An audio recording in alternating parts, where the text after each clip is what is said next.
자, 탄력성 보기 전에요. 우리 교재 72페이지 좀 펴봐 주세요. 72페이지. 72페이지입니다. 폈습니까? 펴셨다면 그대로 책을 고정을 시켜주세요. 왜냐하면 제가 지금부터 잠시 검문이 꼈습니다. 여러분들 책 검사를 할 거예요. 책 검사를.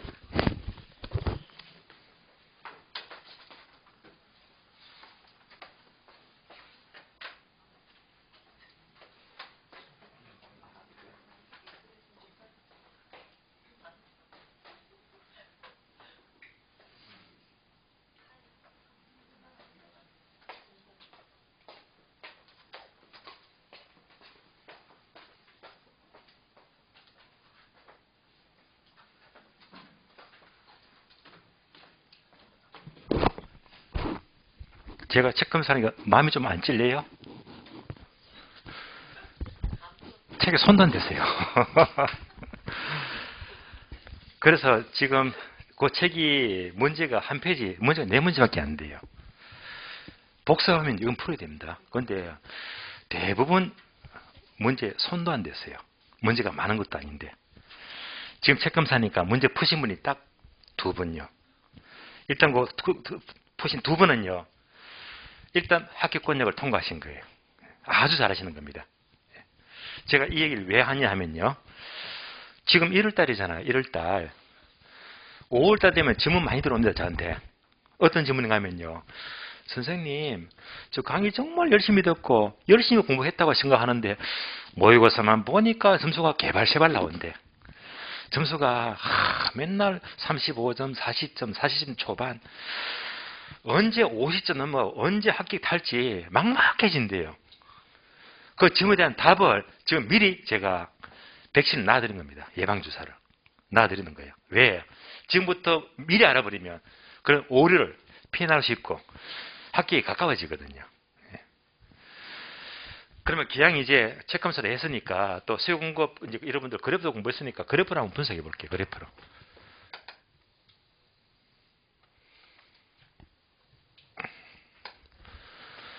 세로축은 여러분이 원하는 점수가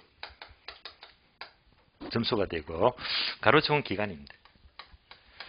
자, 그러면 이제 원래부터 출발해서 1월, 2월, 3월, 4월, 5월, 6월까지 한번 잡을게요. 6개월만 이제 기본서가 정리되면 융합이 대부분 다 드러나거든요. 그럼 여러분들이 간절히 원하는 그 합격 점수는 바로 60점이죠. 60점. 빨간 선 데드라인입니다.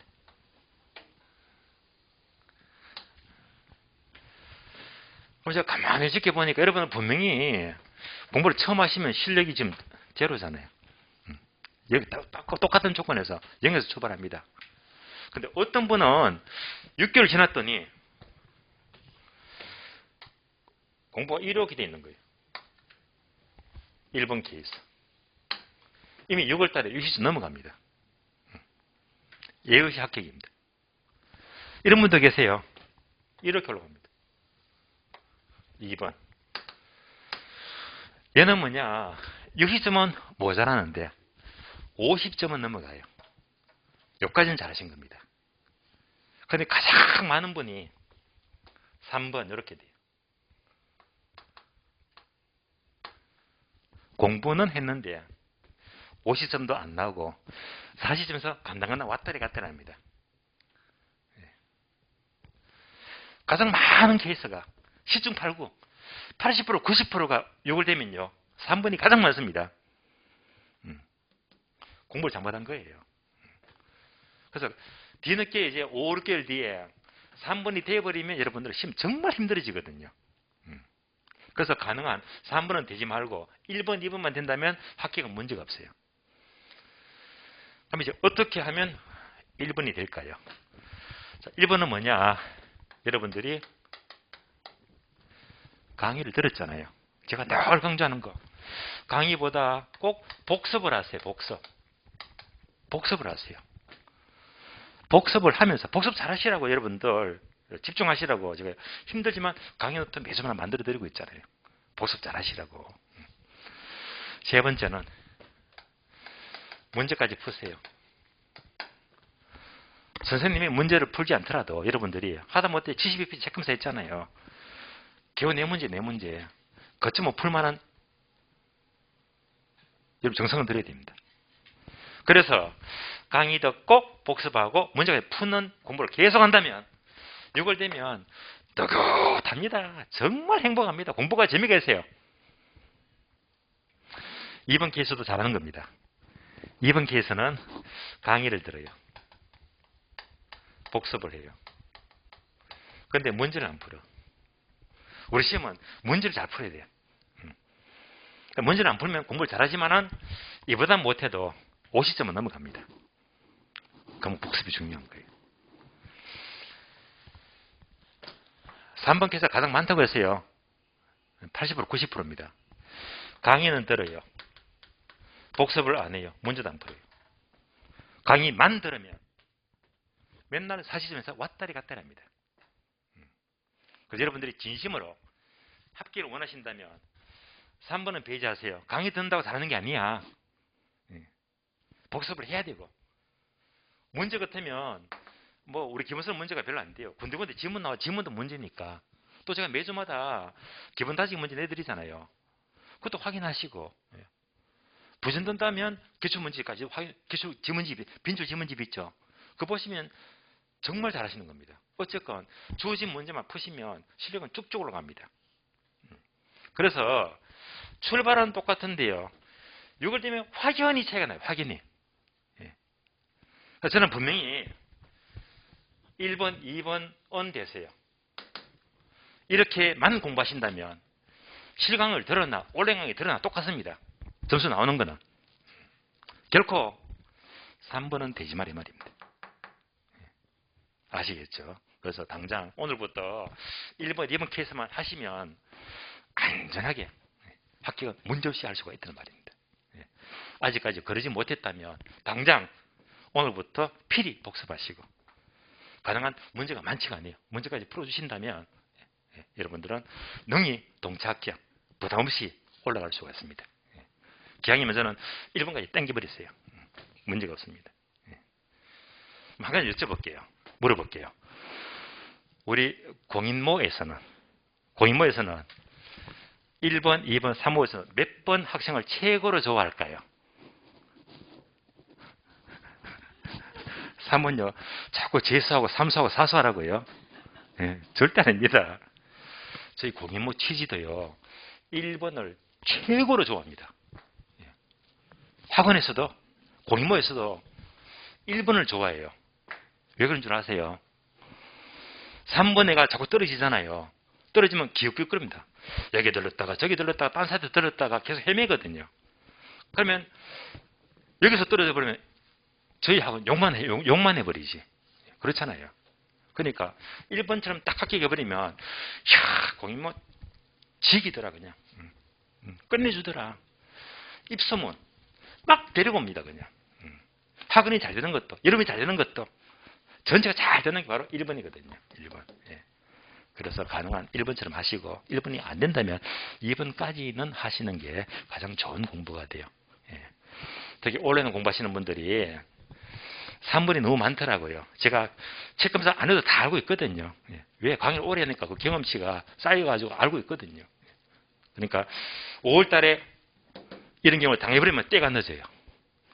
미리 딱 이렇게 말씀을 드리니까 지금부터 하시면 든든하게 여유있게 할 수 있거든요. 이렇게 힘을 내시고요. 자, 그러면 책을 보겠습니다. 105페이지 기울기가 가파르다 완만하다. 다음 페이지 보니까 수직이고 수평이고 나오잖아요. 바로 이 그림인데요.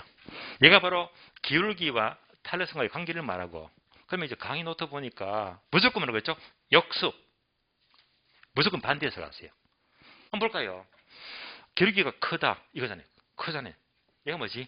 가파르다. 가파르다.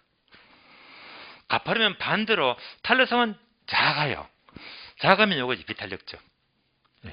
가파르면 비탄력적입니다. 반면에 기울기가 작아요. 기울기 작은 게 요거지 완만하지. 그래서 기울기가 완만하면 반대로 탄력성은 크다. 크다는 게 뭐지? 탄력적입니다. 탄력적이다. 반복합니다. 기울기가 가파르면 비탄력적, 완만하면 탄력적. 이렇게 그러시면 문장으로 앞으로 계속 나옵니다. 그래프 안 그리고. 그래서 이게 쉽게 눈에 와닿아야 됩니다. 그럼 다시 얘를 다시 그래프로 설명을 드릴게요. 그럼 여러분들은 그 여백이 있잖아요. 강의 노트 보니까 여백이 충분히 있죠. 그 여백에다가 이 그림을 그려주시면 돼요.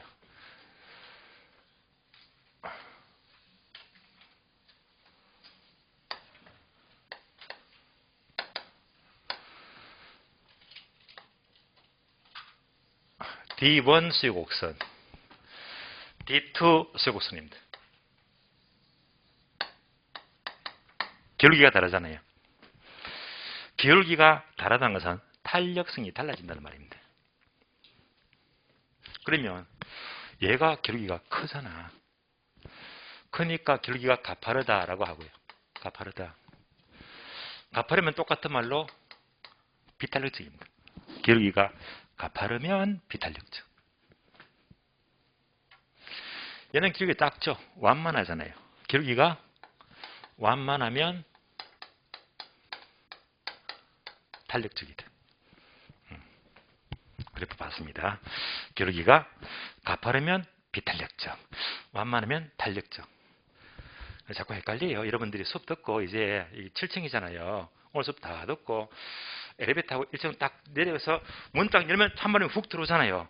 그 순간 다 까먹어버려. 가파른 게 뭔지, 완만한 게 뭔지 다 까먹어버려. 다 알고 있습니다. 예. 그래서 기왕이면 빨리 돌려버리자. 예. 자, 하늘에서 비가 와요. 비가 오면요. 비가 이렇게 옵니까? 이렇게 떨어집니까?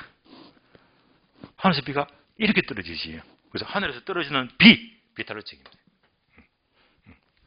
그럼 이제 그래프 딱 보자마자 얘가 뭐지? 비탄력적. 바로 떨어지잖아요. 그러면 왜 가파르면 비탄력이고 완만하면 탄력적인지 그 이유는 알아야 됩니다. 이유를. 자, 이유는 오늘 한 번만 설명드려요. 다음부터는 설명 못 드립니다. 그러면 자, 얘가 가격이죠, 가격. 가격입니다.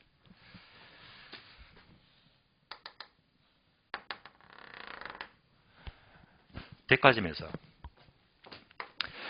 숙녀복을 팔아요. 얼마? 비싸죠. 100만 원. 100만 원입니다.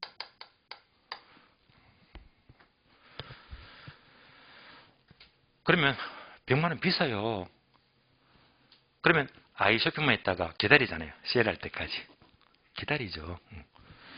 백화점 세일하면 보통 30% 세일하죠. 그러면 100만짜리 얼마 됩니까? 70만 원. 따라서 백화점에서 세일하면요. 이렇게 세일합니다. 얼마? 30%. 70만 원 살 수가 있어요.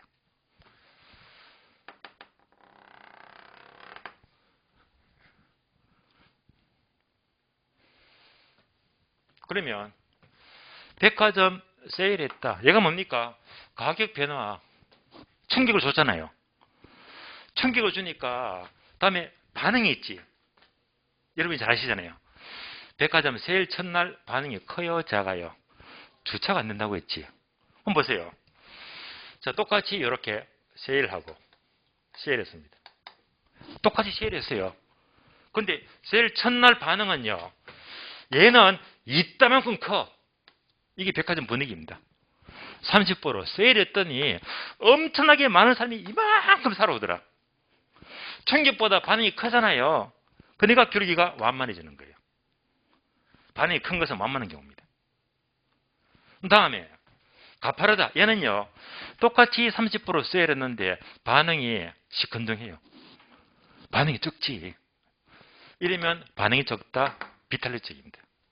그래서 이것을 이제 문장으로 표현하면 가파르면 비탄력적이고 완만하면 탄력적이다. 이렇게 일을 하는 거예요. 여기까지가 탄력성과 기울기와의 관계를 말합니다. 응용. 그러면 여러분들이 앞으로 문제를 풀게 되면요. 문제를. 가끔씩 학교라는 시험 문제는요. 그래프도 시험에 나올 때가 있어요. 수요곡선. 그 다음에 공고곡선. 이런 그래프가 나옵니다. 그러면 분명히 두 개를 그렸는데 기울기가 다르잖아. 그걸 여러분이 바로 분석해야 됩니다. 그래서 얘는 상대적으로 완만하고 얘는 가파르잖아요. 그래 그래프 딱 나오는 순간에 가파르다, 완만하다 바로 해석해야 됩니다. 그럼 얘는 이제 완만하니까 탄력, 비탄력, 탄력적. 얘는 가파르니까 상대적으로 비탄력적이다. 그래서 만약에 모의고사나 기출문제에서 그래프만 딱 나왔다면 바로 기울기와 탄력성을 판단해버리죠. 완만하면 탄력적, 가파르면 비탄력적. 여기까지. 그럼 다시 가파르면 비탄력적, 완만하면 탄력적입니다. 그러면 점점 극단적으로 점점 더 완만해집니다. 극단적으로 수평선이 되어버렸네. 극단적이죠. 이때는 탄력성이 무한대가 돼요. 완전 탄력적. 다시 가파르면 비탄력적인데 극단적으로 점점 더 가파라집니다. 극단적으로 수직이 돼버려. 수직이 돼버리면 탄력성은 0이 된다. 즉 완전 비탄력적입니다. 그래서 수직이 잘 나와요. 수직이에요. 수직은 뭐지? 완전 비탄력. 이걸 보니까 뭐 안 떠올라요? 토지의 물리적 공급은 절대 증가 못 시킨다. 수직이라고 해서 수직. 그러니까 완전 비탄력적 공급이 되는 거예요. 그러면 이제 요것만 아시겠죠? 가파르면 비탄력적, 완만하면 탄력적. 가운데 기울기는 충격반이 똑같아 1이 되고, 다음에 수직이면 완전 비탄력, 수평이면 무한대로 크다 완전 탄력적. 이 내용이 105페이지와 106페이지의 그래프를 말해요. 탄력성과 기울기와의 관계를 말합니다.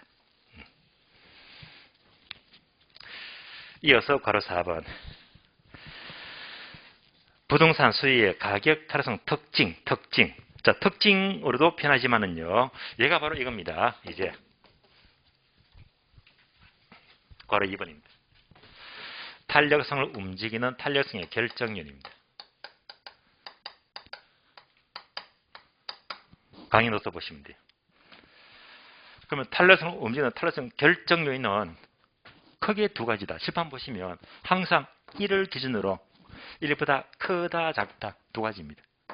그래서 탄력적일 때.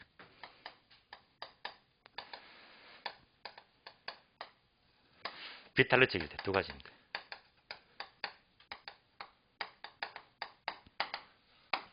반복합니다. 탄력적이면 이제 여러분 공부했잖아요. 불러주세요. 탄력적이면 반응이 크다 작다. 크다. 반응이 민감하다 둔감하다. 민감하다. 기울기는 완만하다 가파르다. 완만하다. 똑같은 말입니다. 다시 비탄력적이면 반응이 크다 작다. 작다. 반응이 둔감하다 민감하다. 둔감하다. 기울기는 완만하다 가파르다. 가파르다. 다 똑같은 말입니다.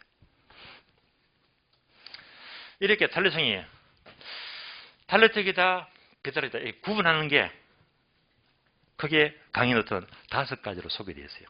첫 번째가 대체제의 유무. 대체자니까 뭐가 떠올라요? 콜라하고 뭐 사이다. 대체제. 따라서 이제 여백이 있죠. 여백. 이런 것들은 이제 메모하시면 돼요. 쓰는 것도 공부니까. 따라서 첫 번째 대체제가 많을수록 탄력적입니다.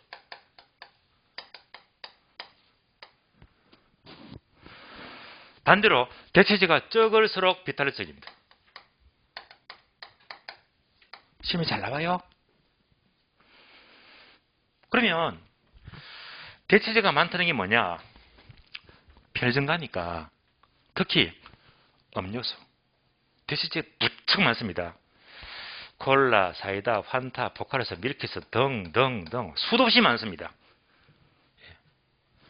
많은데 그 중에서 사이다 값만 엄청 올라가 버리면 안 마시지. 민감하게 딴 걸로 바꿔버립니다. 그러니까 민감하게 움직이는 거예요. 탄력적입니다. 반대로 대체재가 적을수록 비탄력적인데 대체재가 적다. 이런 대표적인 예가 대학교입니다.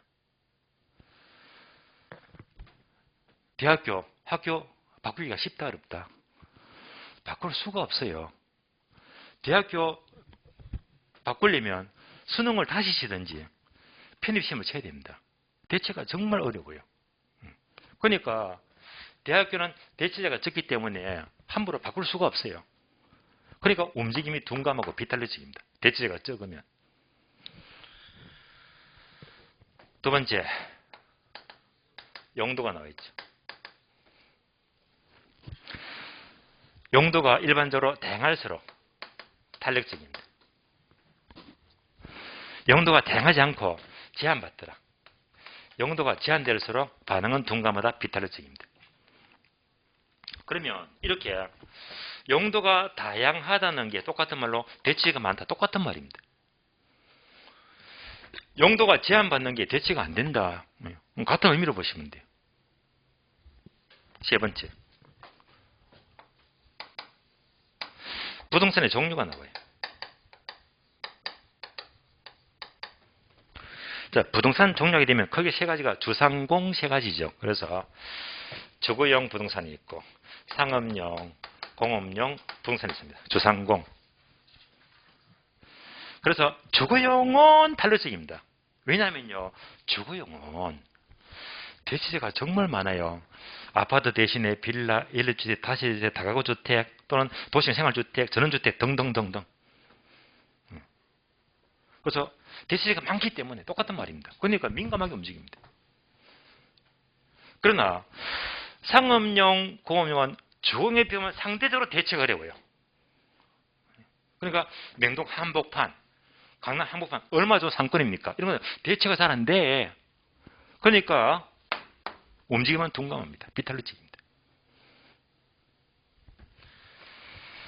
네 번째, 기간. 기간은 크게 두 가지죠. 단기와 장기입니다. 그래서 길수록 장기일수록 움직임이 민감하다, 탄력적입니다. 기간이 짧을수록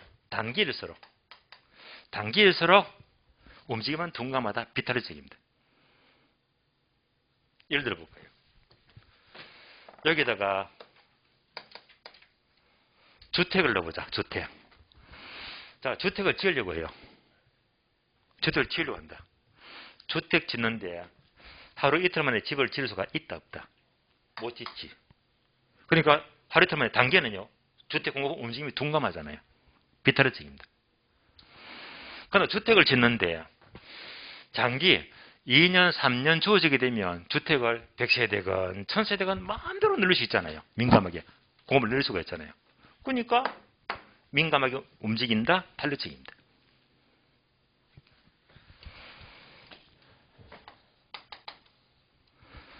상품의 성격 나와 있죠.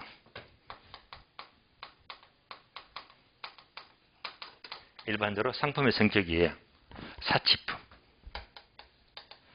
일수록 반응은 민감합니다. 즉 탄력적입니다. 반대가 뭐죠? 필수품. 필수품이면 반응이 적다 해서 비탄력적입니다. 예를 들면 백화점에서 이렇게 세일하니까 세일 첫날 반응이 엄청 크다고 했잖아요. 얘가 바로 탄력적입니다. 그럼 백화점에서 세일하게 되면 백화점에서 파는 물건들이 주로 백화점은 사치품을 많이 팔아요? 필수품을 많이 팔아요? 거의가 사치품입니다. 이거 살려고 30% 딱 세일 기다렸다가 첫날에 막 왕창 모여들잖아요. 반응이 아주 민감합니다. 필수품, 백화점, 세일 첫날 쫓아가서 백화점 지하에 콩나물 사러 갑니까? 아니잖아요. 이러던 반응이 적대 말입니다. 따라서 탄력성을 움직이는 여러 가지 요인들은 크게 두 가지로 구분해서 이럴 때에는 반응이 민감하다, 탄력적이 되고 정반대로 저럴 때에는 비탄력적이다, 즉 움직임은 둔감합니다.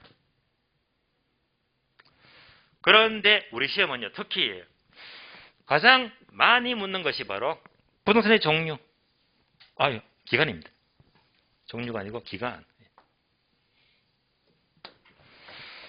얘가 빈출입니다. 다음에 대체제도 빈출, 잘 나와요. 얘만 잘하면 힘 다 치는 거야. 다 똑같이 잘 필요가 없어요. 굳이 한 개만 더 굳이 추가하자면 부동산 종류, 이런 정도. 그래서 이렇게만 알아버리면 거의 공부는 포인트를 아주 여러분이 접근을 잘 하시는 거예요. 여기까지 봤으니까 다시 그림으로 확인.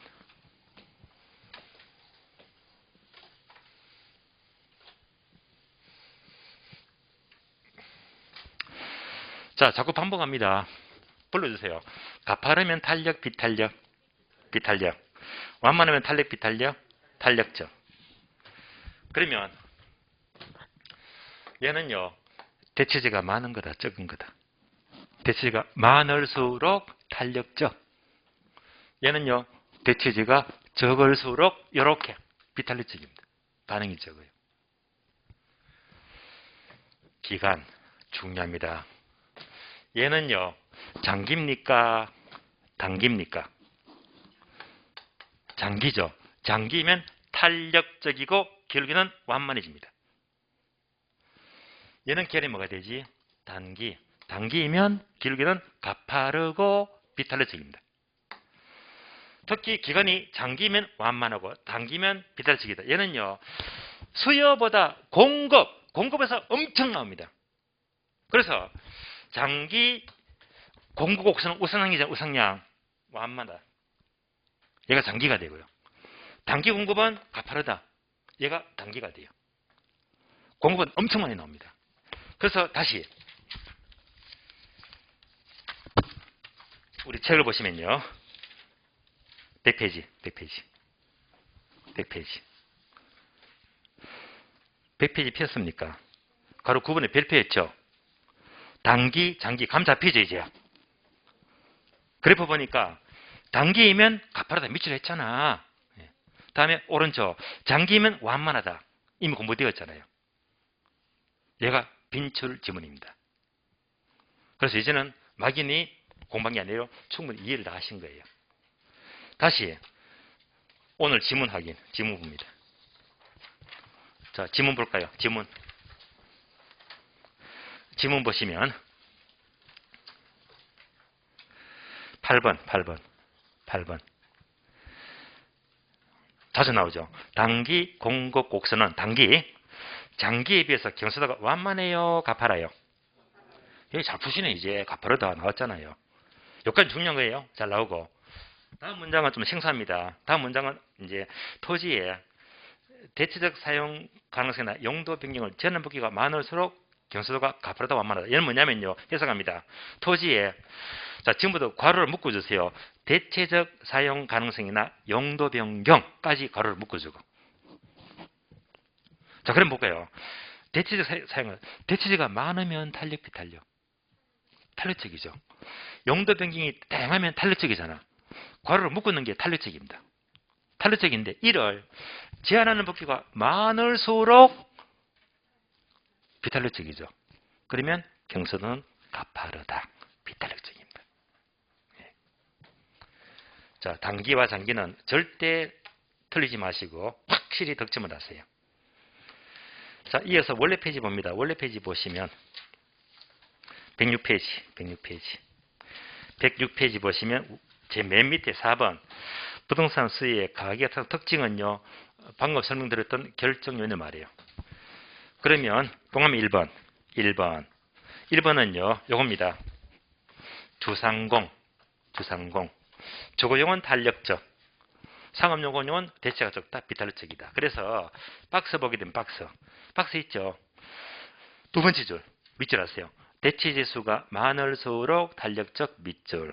대체지수가 적을수록 비탄력적 밑줄. 다음에 동그라미 2번. 동그라미 2번 보게 되면 부동산 수는 기본적으로는 비탄력적입니다. 그러나 밑줄 하세요.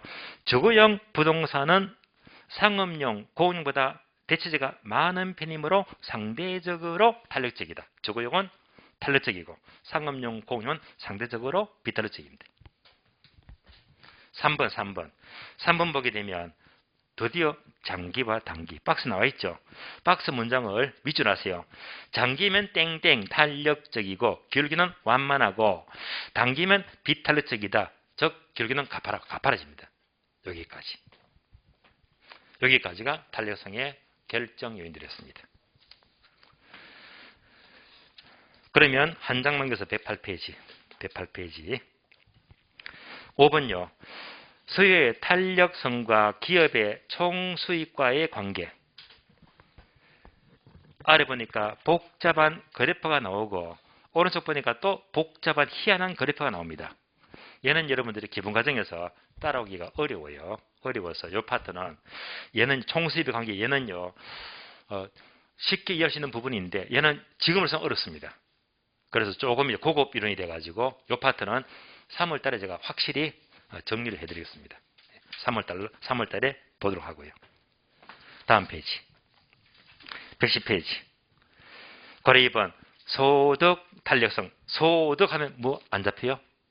소득은 무조건 뭐? 정렬.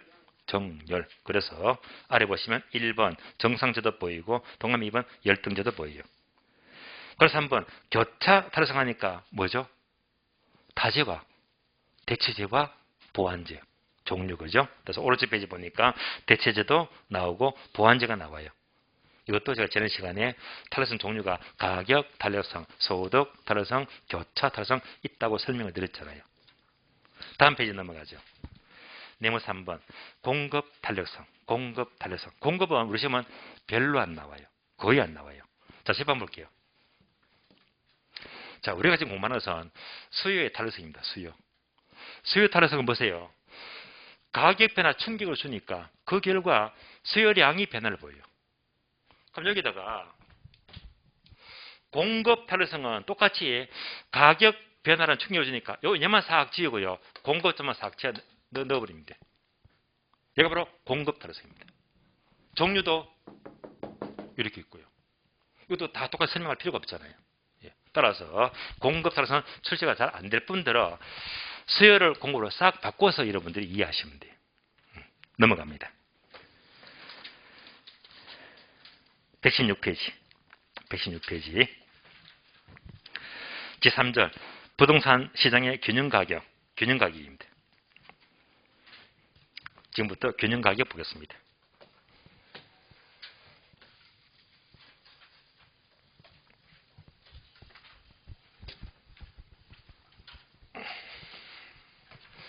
자, 3번 탄력성 보았으니까 4번입니다. 균형가격.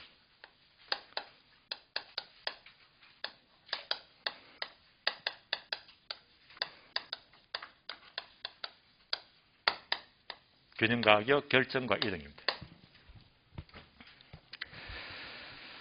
그러면 여러분들이 강의 노트 보니까 1번 결정, 2번 이동이 나와요.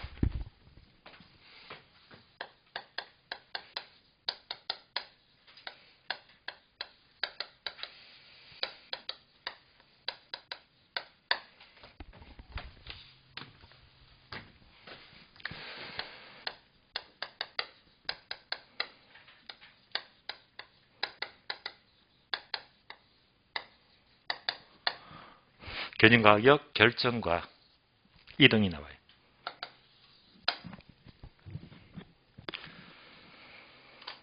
주로 우리 시험은 결정은요. 샵 표시. 얘는 거의 계산 문제입니다. 계산 문제. 다음에 이동. 이동은 여러분들이 그래프를 그릴 줄 알아야 됩니다. 그래프 그리자. 사실 비중은요, 계산 문제가 압도적으로 중요합니다. 8대 2 정도. 계산 문제가 워낙 중요합니다. 그래프도 출처 잘 되기 때문에 꼭 알아야 됩니다. 그럼 이제 결정과 이동인데요. 그래서 이제 강의 노트는 계산 문제 예제가 나오잖아요. 기출문제. 14회 기출문제죠. 얘를 이제 풀어볼 건데요. 계산 문제 풀기 전에 책을 봅니다. 책을 보시면 116페이지죠.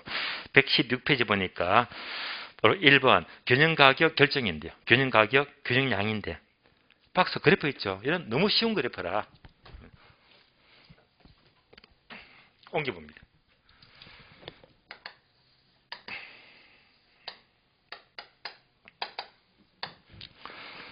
우하향 수요곡선과 우상향 공구곡선이 서로 만나는 점에서 일치하는 이 지점에서 균형가격 P 스타가 결정이 되고요. 그 다음에 균형량 Q 스타가 결정이 돼요.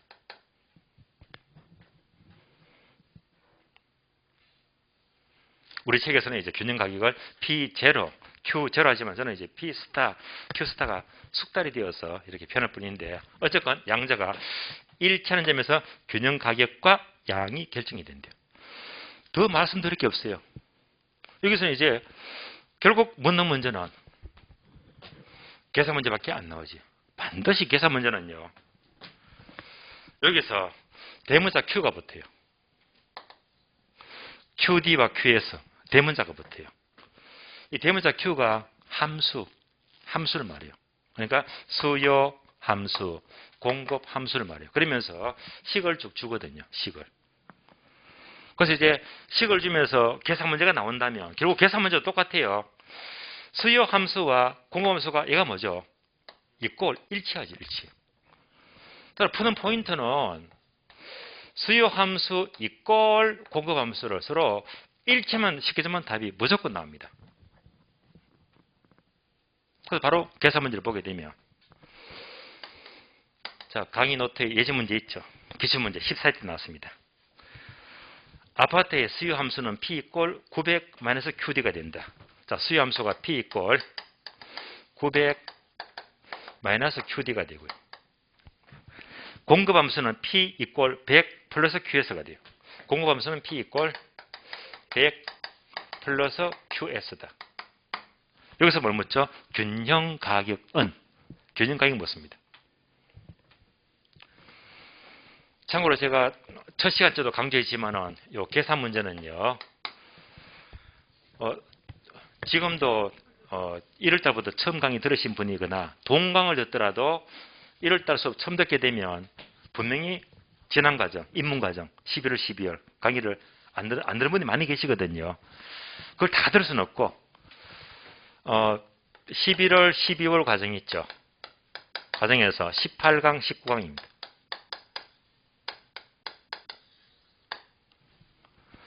그러니까 11월, 12월 과정 다 앞에 건 건너뛰어버리고 요 두 개만큼은 꼭 들어보셔야 됩니다. 왜냐하면 계산 문제 기초 특강이거든요. 거기서 이런 문제 다 언급했습니다. 들어보신 분들은 쉽게 따라와요. 그래서 혹시라도 안 들었다 하는 분도 많으실 거예요.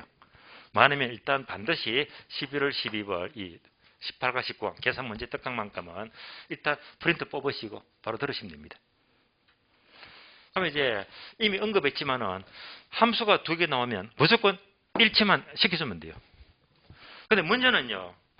수요 함수가 QD가 되고 공급 함수가 QS잖아요. 잘 보세요. 수요 함수가 여기 있고 QD 공급 함수가 Q에서 여기 있잖아요. 그럼 식이 수요 함수 이꼴 뭐 나와야 되고 얘도 이꼴 나와야 되는데 얘는 식이 섞여 있잖아. 섞여 있으니까 정리를 해야 됩니다. 정리. 따라서 지금부터 식을 정리하죠. 정리합니다. 그래서 이제 요놈을 쭉 앞으로 빼주면 돼요. 항을 넘겨주면 이항시킨다. 부호만 바꿔주면 되죠. 바꿔주면 넘어가니까 QD가 돼요. 넘겨주고. 그러면 900. 다시 P를 넘겨주면 부호만 바꿔보면 마이너스 P가 돼요. 그래서 숨어있는 정리 안 된 QD를 수요함수를 이렇게 앞으로 딱 정리를 해주자. 얘도 마찬가지로 정리합니다. 정리하자. 얘만 빼주면 되겠네. Q에서. 공범수 이꼴. 그러면 100만 이렇게 넘겨주면 되겠네. 그러면 P 넘어가면 마이너스 100이 돼요. 이렇게 공검수를 앞으로 정리했다. 정리해야 됩니다. 그래서 식을 섞어서 정리가 안 된 식은 이렇게 정리해서 풀어주자.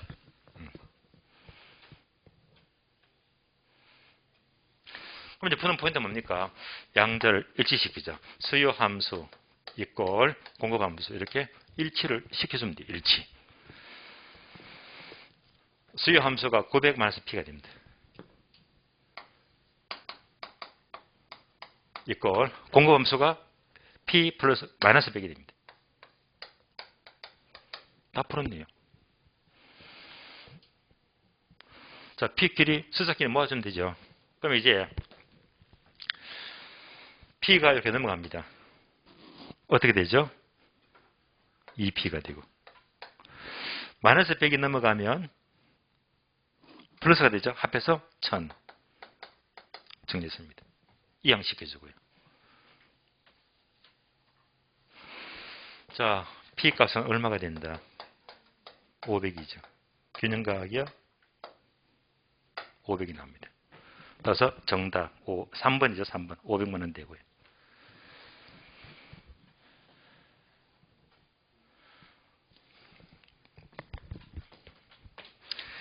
그래서 균형가격 항상 수요함수, 공급함수 식을 주면서 균형가격, 양을 구하는 계산 문제가 출제가 돼요. 가격이 500 나왔잖아요. 그러면 양을 구해보자. 양의 경우에도 가격이 500이 나왔기 때문에 요 식에다가 가격이 500이 나왔잖아요. 여기다가 500이 나왔어요. 대입만 시켜주면 돼요. 얘도 500이 나왔잖아요. 그럼 양도 일치가 될 겁니다. 900 빼기 500원 400이 되고요. 500 빼기 100원 400이 되고 양도 일치가 되겠네. 양도 400이 돼. 따라서 이제 이렇게 일치를 시켜주니까 가격은 500이 나왔고 양은요 400이 나왔고 이렇게 일치가 되고 있잖아요.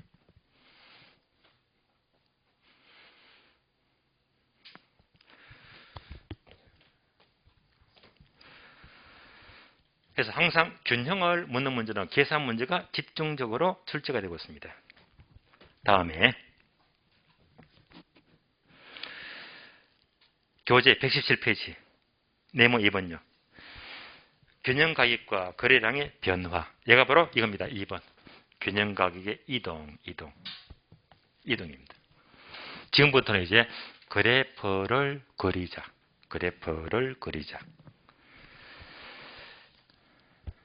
그러면 책을 보시면 괄호 1번이 있죠.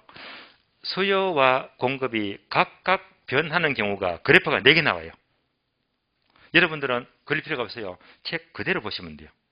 그러면 박스 보니까 그래프가 4개 있죠. 첫 번째가 수요 증가, 두 번째가 수요 감소, 세 번째가 공급 증가, 네 번째가 공급 감소다. 여러분들은 그림 그릴 것 없이 책만 보시면 되고요. 제가 칠판에 그림을 그려서 보겠습니다.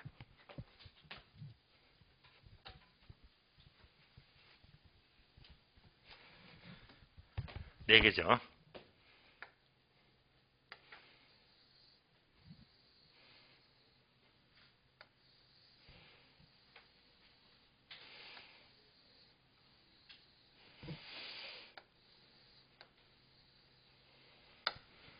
첫 번째가 수요 증가,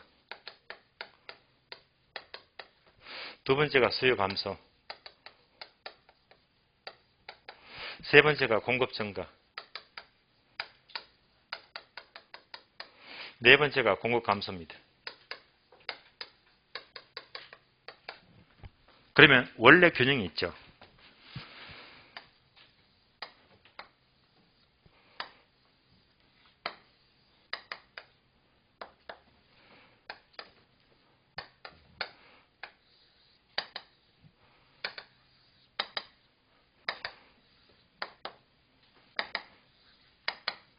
얘가 원래 균형입니다.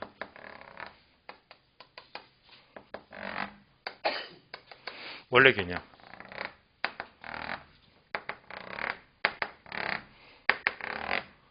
이렇게 나와요. 자, 책 그대로 보시면 돼요. 그러면 이제 그래프 볼 줄 아시죠? 수요 증가, 증가는 우측이동, 좌측이동, 우측이동. 감소는요, 좌측이동. 그래서 수요가 증가한다. 수요선 있잖아요. 무조건 뭐 우측이동. 얘가 수요 증가 끝. 수요 감소는요, 좌측이동, 수요 감소 끝. 다음에 공급 증가 감소. 공급은 우상향이잖아요. 증가는 무조건 뭐라고 했지? 우측이동. 공급 증가. 공급 증가. 감소는 뭐지? 좌측이동. 끝났습니다. 그래프 다 그렸고요. 이제 변화를 볼까요? 얘가 원래 균형인데요. 원래 균형. 수요가 증가하니까 균형점은 흰 점에서 빨간 점으로 이렇게 이동했죠. 얘가 바로 균형 가격의 이동입니다. 그 결과 원래 점과 비교하니까 이동점은요. 이렇게 원래보다 가격은 이만큼 상승했잖아요. 또 원래보다 양은 이만큼 늘어났잖아요. 따라서 수요가 증가하면 균형 가격은 상승하고 거래량도 증가한다. 그래서 우리 시험은 절대 그래프를 안 그리고 얘를 말로 물어요. 말로 묻습니다. 다음에 수요가 감소했잖아요. 감소하면 균형점이 흰 점에서 빨간 점으로 이렇게 이동했잖아요. 이거 바로 균형 가격 이동입니다. 원래 점과 비교하니까 원래보다 가격은 하락했죠. 원래보다 양은 증가 감소했지. 따라서 수요가 감소하면 균형 가격은 하락하고 양은 감소한다. 얘를 말로 물어요. 문장으로. 다음에 공급 증가입니다. 공급이 증가했잖아요. 그 결과 균형점은 흰 점에서 빨간 점으로 이동했다. 얘가 균형 가격의 이동입니다. 원래 점과 비교하니까 원래보다 가격은 상승 하락했죠. 원래보다 양은 증가했잖아요. 그래서 공급이 증가하면 가격은 하락하고 양은 증가한다. 이렇게 보시면 되고요. 다음에 공급 감소입니다. 공급이 감소하면 좌측 이동이니까 균형점은 원래 흰 점에서 빨간 점으로 이동했습니다. 균형 가격의 이동 나왔잖아요. 원래 점과 비교하니까 원래보다 가격은 상승했죠. 양은 증가 감소했습니다. 그래서 우리 시험은 항상 그래프를 안 그리고 문장으로 묻는 겁니다. 자, 먼저 강조합니다. 수요가 증가하면요. 즉 여기다가 인구를 집어넣어요. 부동산에서 가장 중요한 수요 원인은 인구입니다. 어느 도시의 인구수가 증가하면 이렇게 움직인다 이 말입니다. 그러니까 인구가 증가한다, 수요가 증가하면 가격은 상승합니다. 인구가 감소한다, 수요가 감소하면요 그만큼 가격도 하락합니다. 그래서 항상 수요가 증가하면 가격 상승, 수요가 감소하면 가격 하락, 가격을 바로 연결하세요. 공급은요 여기다가 이제 농사 지을 때 배추 농사를 집어넣죠. 배추 농사. 어느 한 해에 배추 농사를 너무 많이 지었어요. 그럼 상식적으로 배추가 넘쳐버리면 배추값 올라갑니까? 하락합니까? 폭락하지. 그래서 공급이 넘쳐버리면 그만큼 뭐 가격은 하락합니다. 공급이 부족합니다. 공급이 부족한 만큼, 즉 여기다 배추를 넣죠.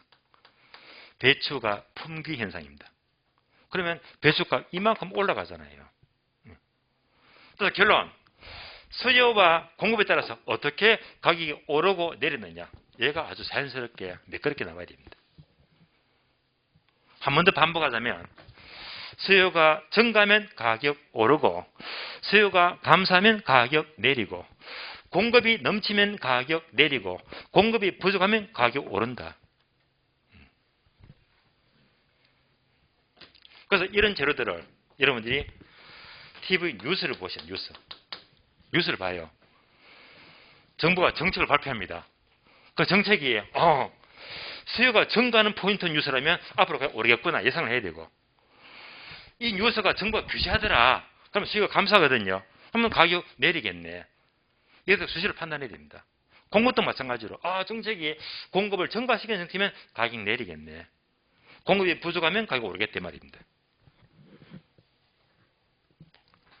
여기까지가 우리 교재 117페이지의 내용입니다. 117페이지.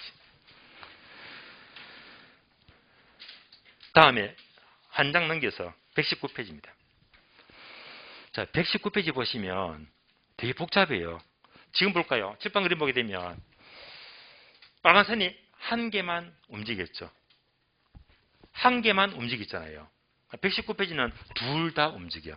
수요도 움직이고 공급도 움직이더라. 그래서 괄호 2번은요. 수요와 공급이 둘 다 동시에 움직인대요. 둘 다.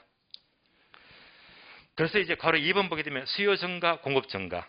괄호 3번 수요 증가, 공급 감소. 한 장 넘겨서 3번, 4번이죠. 수요 감소, 공급 증가. 5번 수요 감소, 공급 감소. 많잖아요. 이걸 다 그리면요. 강의를 진행할 수가 없어요. 그래서 이제 이 부분도 그림을 이제 기본 과정이니까 그려드리는데, 대표적으로 괄호 2번에 있죠. 수요도 증가하고 공급도 증가한다. 이것만 그리시면 나머지 여러분들이 집에서 응용을 해서 복습하시면서 그려보시면 되거든요. 그래서 괄호 2번 보게 되면 수요 증가, 공급 증가는 다시 세 가지 이유입니다. 첫 번째가 수요 증가 이꼴 공급 증가.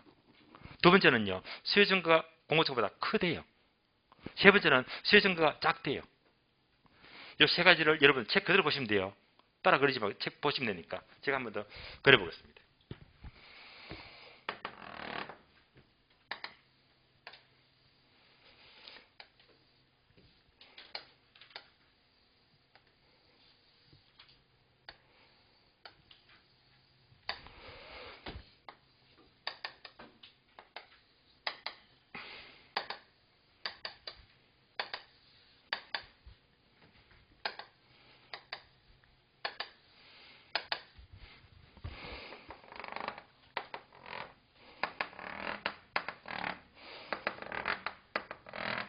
자, 첫 번째가 수요 증가 이꼴 공급 증가예요.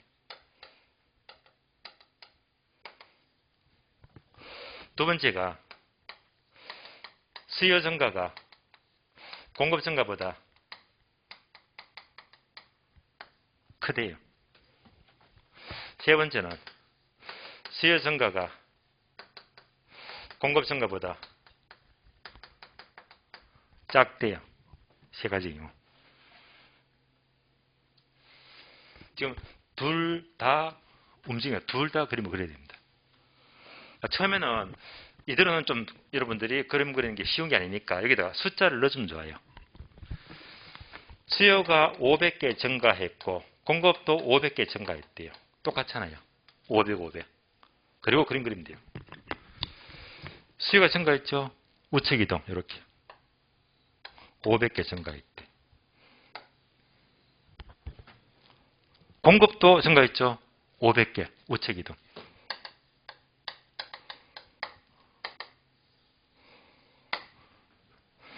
그래서 수요 증가, 공급 증가가 동일하잖아요. 그러면 균형점은 흰 점에서 빨간 점이 돼. 이렇게 균형이 이렇게 이동하더라. 균형 가격의 이동입니다. 그러면 원래 점과 비교합니다. 원래보다 가격은 상승했어요? 하락했어요? 변함이 없습니까? 가격은 변함이 없다. 불변. 원래 가격입니다. 가격 불변. 원래보다 양은 증가 감소 증가했죠. 따라서 동일하게 증가하면 가격은 불변인 채 양만 증가합니다. 두 번째, 둘 다 증가하는데 얘가 더 많이 증가했대, 수요가. 그러면 이제 여기다가 공급이 500개 증가하면요, 수요는 더 많이 1000개 증가했대. 이런 말 하잖아요. 수요가 많이 증가했어요. 공급이 500개 증가합니다. 공급이 500개. 우체기도. 수요가요, 1000개. 이만큼요. 1000개 많이 증가했다. 그 결과 균형점은요, 흰 점에서 빨간 점으로 이동합니다. 이를 말하잖아요. 그 결과 원래 점과 비교하니까 가격은 원래보다 상승하라. 상승했죠. 양은 원래보다 증가 감소, 증가했다. 그래서 시중가 크게 증가하면 가격은 오르고 양도 증가한다. 마지막 그림입니다. 수요보다 공급 증가가 크대요. 그러면 수요가 500개 증가했는데 공급은 1000개 증가했대. 공급이 많이 증가했잖아요. 그럼 수요가 500개 증가해요. 수요가 500개.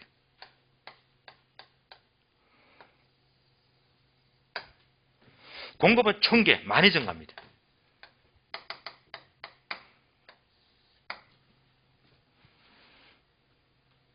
그 결과 교인점은 흰 점에서 빨간 점으로 이동합니다. 그래서 원래 점과 비교하니까 원래보다 가격은 상승하라, 하락하고 양은 원래보다 증가하더라. 자, 한 개만 움직인다, 전부 다 그랬고요. 둘 다 움직인다, 이렇게 3개 그렇습니다. 그러면 우리 시험 문제입니다. 문제. 이렇게 나와요. 다음 중에서 균형각이 이등에 대한 설명이다. 틀린 것은 지문 1번, 2번, 3번, 4번, 5번 5개 끄집어내요. 그럼 일일이 그림 그려봐야 됩니다. 1번 지문. 그래프는 절대 안 나와요. 이제 1번 지문은 수요가 증가하면 균형 가격은 상승하고 균형량은 증가한다. 오, 맞는 말이잖아요. 2번 공급이 증가하면 균형 가격은 하락하고 균형량은 증가한다. 이것도 맞는 지문입니다. 3번 지문. 수요와 공급의 증가가 같다면, 동일하다면 균형 가격은 불변인데 균형 가격은 상승하고 틀렸지. 하나만 싹 바꿔서 묻거든요. 상승하고 균형량은 증가한다 하면 얘가 틀렸잖아요. 하나만 싹 바꿔 물어요. 그러니까 지문이 5개 나왔던 여러분들은 그래프를 5개 모두 그려야 됩니다. 여기까지가 균형 가격의 이동이었습니다. 자, 그럼 이제 교재를 설명드렸고요. 121페이지. 121페이지. 121페이지 보시면 고려 3번 있죠. 그래프 형태에 따른 가격과 수요 공급 변화의 크기. 이거 어려워요. 이것도 고급비료입니다. 얘는요, 탄력성이 들어가야 됩니다. 탄력적일 때, 비틀릴 때, 이때 크기가 어떻게 되느냐. 얘가 어려워요. 그래서 얘는요, 고려 3번은 3월달에. 3월달에 제가 따로 설명드리는데 얘도 되게 중요합니다. 중요한데 지금 단계는 아닙니다. 그래서 이 과정은 3월달에 따로 설명을 드리겠습니다. 자, 이상으로 또 있다. 124페이지. 124페이지 보시면 거기 4번 있죠. 균형의 장단기 분석. 이야, 이것도 복잡합니다. 한 장만 넘겨볼까요? 그래프가 딱 보는 순간 이야, 골 때리네. 복잡하죠. 그래서 124페이지에 균형의 단기 분석, 장기 분석. 얘는요, 제목에다 화살표 적어줘요.